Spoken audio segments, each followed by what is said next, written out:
दोस्तों, रावण के वध के बाद उसकी बहन सुर्पनखा का क्या हुआ? सुर्पनखा के साथ किसने किया था संभोग? आखिर सुर्पनखा कहाँ चली गई? आज के वीडियो में हम आपको बताएंगे सुर्पनखा के वो राज जो कुछ लोग ही जानते हैं। जैसा कि हम जानते हैं, रावण की मृत्यु के बाद विभीषण राजा बन गए और लंका में शांतिपूर्वक राजकाज करते हुए प्रजा का ख्याल रखने लगे।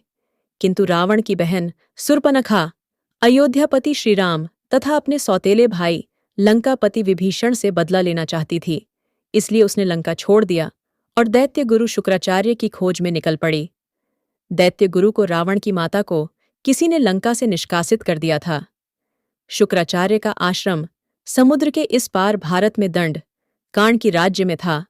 खरदूषण त्रिस नामक राक्षस, जो रावण के ममेरे भाई थे, वह दंडकारण्य के अधिपति थे। इन सब की मृत्यु के बाद भी शुक्राचार्य जी विद्यार्थियों को विद्या प्रदान कर रहे थे। सुर्पनखा उनके पास जाकर अपनी राक्षस जाति के उन्नति और अयोध्यापति श्रीराम से बदला लेने के लिए प्रयत्न करने को कहती है। इसके लिए वह कुछ भी करने को तैयार थी। शुक्राचार्य जी ने कहा, यहाँ का राजा सुग्रीव लंका का राजा विभीषण और समस्त भारत के सभी राजा अयोध्या के राजा राम के अधीन हैं। सभी उनके भक्त हैं। उनके विरुद्ध यहाँ पर ना तो कोई कार्य हो सकता है। इसलिए हम लोगों को पूर्व दिशा में समुद्र के उस पार, जहां अभी तक आर्यों की सभ्यता का विकास नहीं हुआ है, लोग अभी भी कबीलों में रहते हैं, कच्चा मांस खाते हैं, उधर चलकर भगवान आशुतोष की आराधना करते हैं। सुर्पनखा के साथ शुक्राचार्य मंत्र शक्ति से समुद्र पार करके आज के सऊदी अरब देश पहुंचते हैं, जहां के सभी लोग कबीलों में रहते थे और पशुओं की तरह जंगलों में कच्चा मांस फल आदि खाते थे, जिसके कारण सभी लोग आपस में मार काट किया करते थे, जिसके सिर्फ दो कारण होते थे। पहला खाना अर्थात शिकार, अपना इलाका, और दूसरा स्त्री।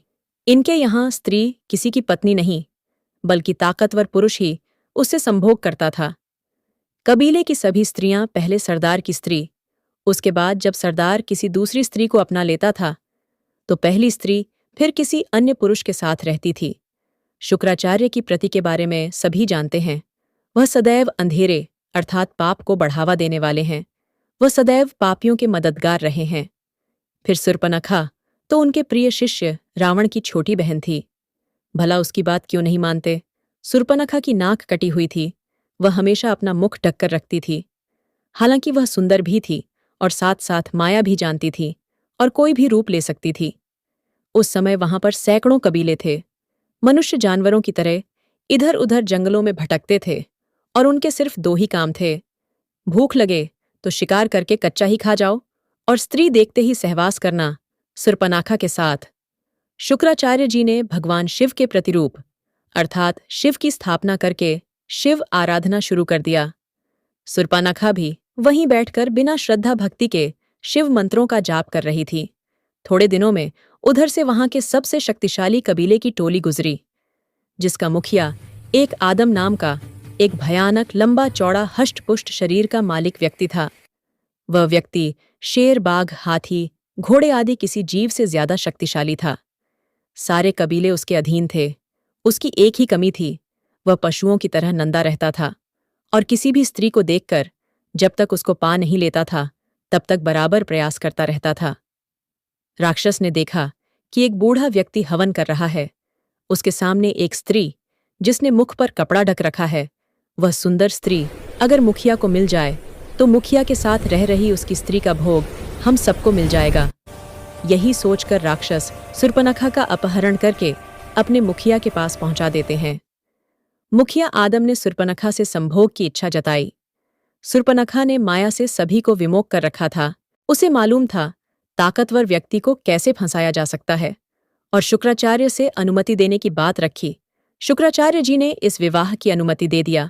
मुखिया आदम से शर्त रखी, जिसमें शर्त थी सुर्पनखा से विवाह के पश्चात उसके दुश्मन अयोध्यापति श्रीराम, किष्किंधा पति सुग्रीव, हनुमान और अंगद को मारकर उसका बदला लेना होगा। सुर्पनखा को अगर आदम की अन्य पत्नियों के कारण उससे अलग होना पड़ा तो एल का किष्किंधा सहित अयोध्या की समस्त संपत्ति राज्य सुर्पनखा को देनी होगी। इन दोनों शर्तों के लिखित प्रमाण के बाद दोनों का काबिले के रस्म रिवाज के अनुसार विवाह हुआ। जब विवाह के बाद आदम ने पत्नी का घूंघट हटाया और उसकी नाक कटी हुई देखी तो 10 कदम पीछे हट गया। और जब उसने रो रोकर अपनी कहानी बताई तो आदम को उसके प्रति सहानुभूति जागृत हो गई और उसने श्रीराम लक्ष्मण से बदला लेने की प्रतिज्ञा कर डाली। लेकिन आदम ने अपनी पत्नी सर्पानखा का भेद किसी को नहीं बताया कि पत्नी की नाक कटी है। अगर सबके सामने आ जाती तो लोगों में बदनामी होती, इसलिए पत्नी को हवा नाम दिया और सबको बताया कि मेरे अतिरिक्त जो कोई भी हवा का चेहरा देखेगा उसकी मृत्यु हो जाएगी। यह हवा उड़ाने में शुक्राचार्य का भी पूरा साथ रहा और इस तरह से हजारों सालों में कई सारे संप्रदाय जो एक दूसरे में से निकलते रहे, वह सभी आदम और हवा से उत्पन्न हुए हैं।